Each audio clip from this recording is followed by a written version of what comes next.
Prezada gestante, filhos nascidos e por nascer, prezados irmãos e irmãs, louvado seja nosso Senhor Jesus Cristo, para sempre seja louvado em nossa Mãe Maria Santíssima. A lei nos foi dada por Moisés.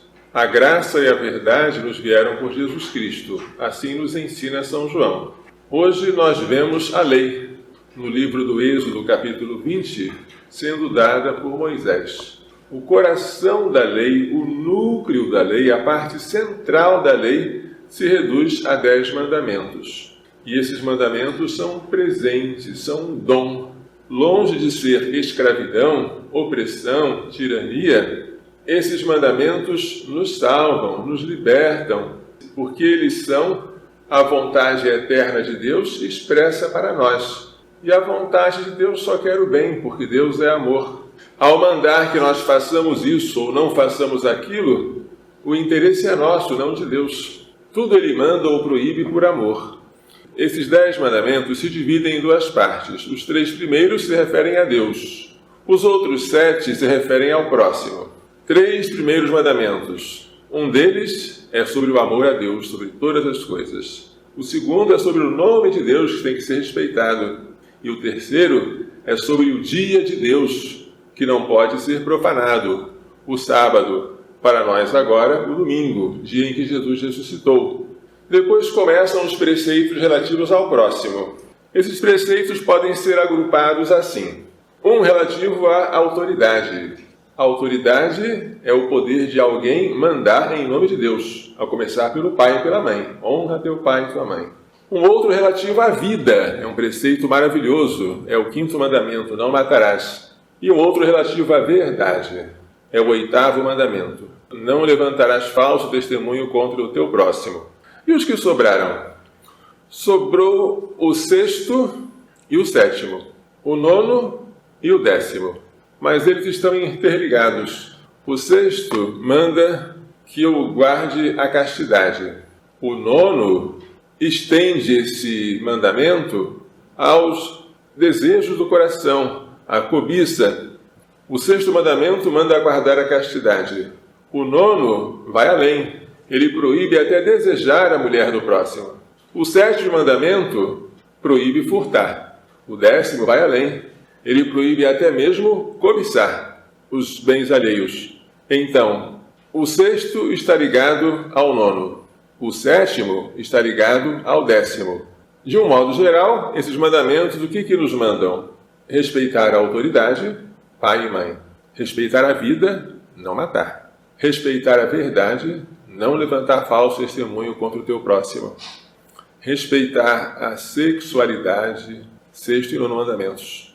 E respeitar a propriedade, 7º e 10º. Isso é um compêndio de vida moral. Em poucas palavras, Deus resumiu qual é o seu desejo para nós e qual deve ser a nossa conduta para glorificá-lo e para que sejamos salvos.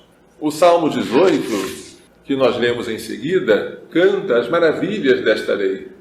A lei do Senhor Deus é perfeita, ela é um conforto para a alma. O testemunho do Senhor é fiel, é sabedoria para os humildes.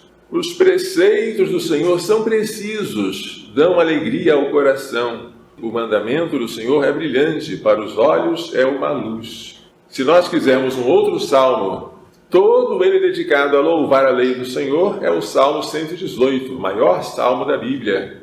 É um salmo alfabético, com estrofes entre a primeira e a última letra do alfabeto hebraico.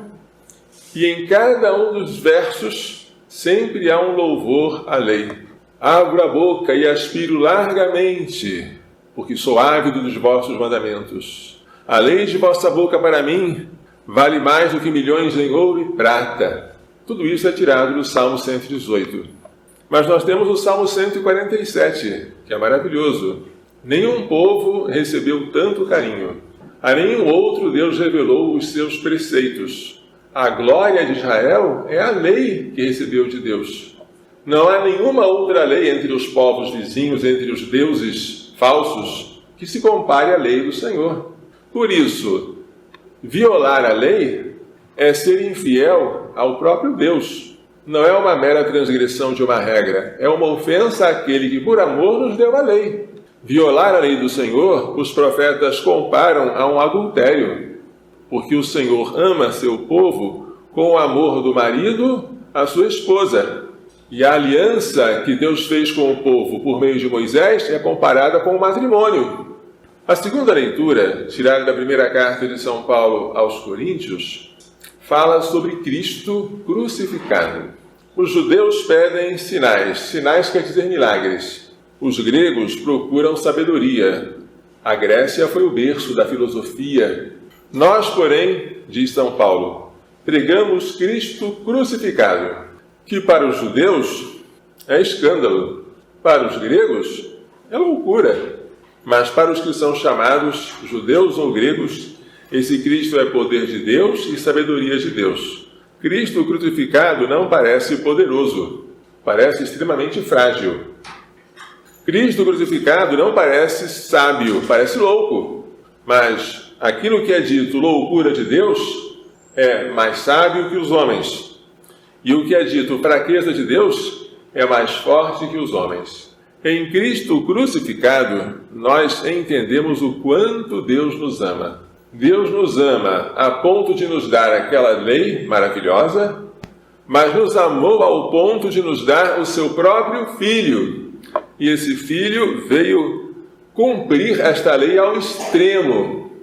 O extremo desta lei consiste em dar a vida pelos seus amigos.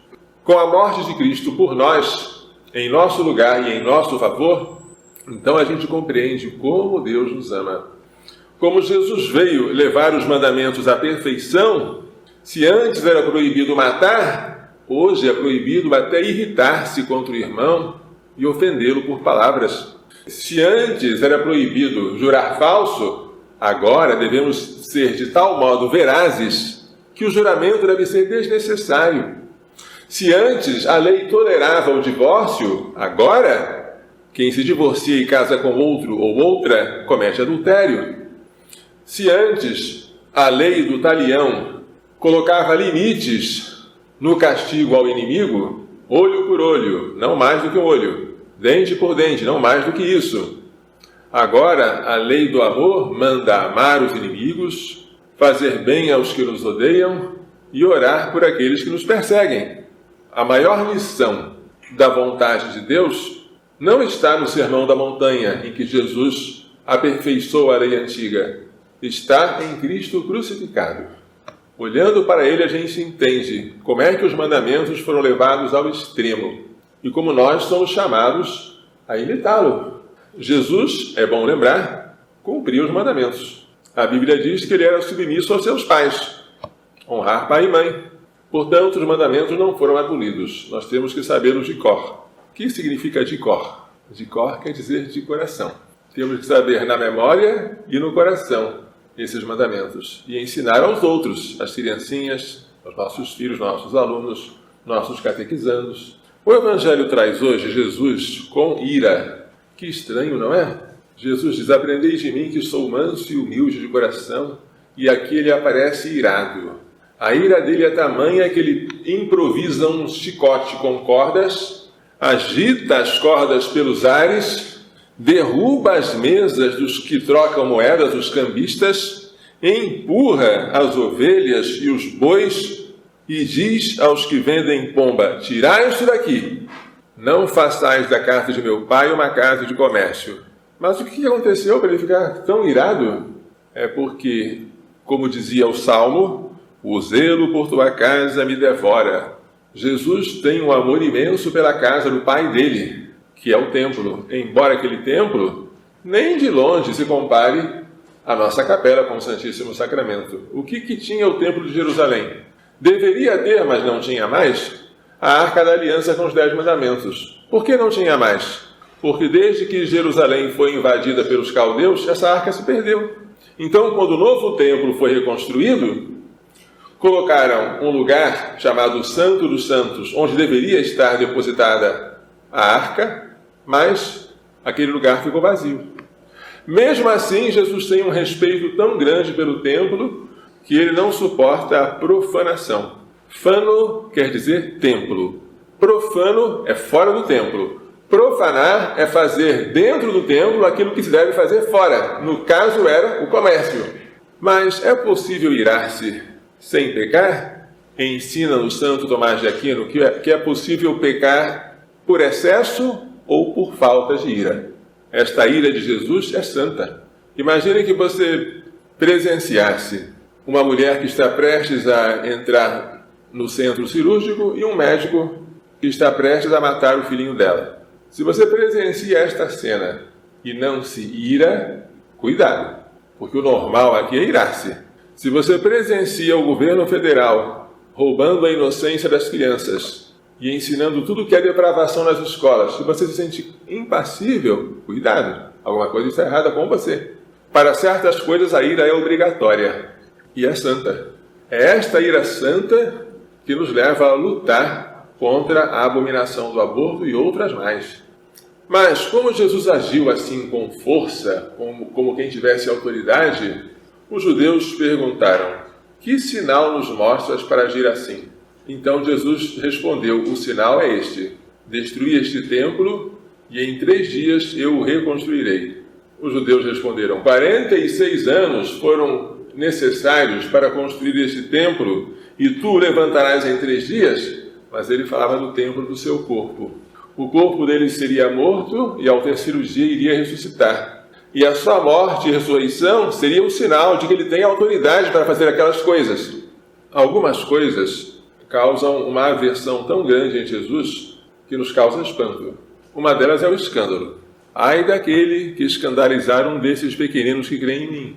Melhor seria que fosse lançado ao mar com uma pedra de moinho amarrada ao pescoço. Outra coisa que causa aversão em Jesus é a profanação do templo. Do templo de pedra, mas também do templo do nosso corpo, que não pode ser profanado pelos pecados contra a castidade, sobretudo por eles. Não adianta aqui a boa intenção. Os que estavam no templo vendendo bois e ovelhas vendiam vítimas para serem oferecidas em sacrifício. Os que trocavam moedas estavam ajudando nesse comércio, que era um comércio dirigido a um ato sagrado. A intenção era boa, mas o lugar em que era praticado aquilo tornou o ato mau, o lugar sagrado. Não façais da casa de meu pai uma casa de comércio.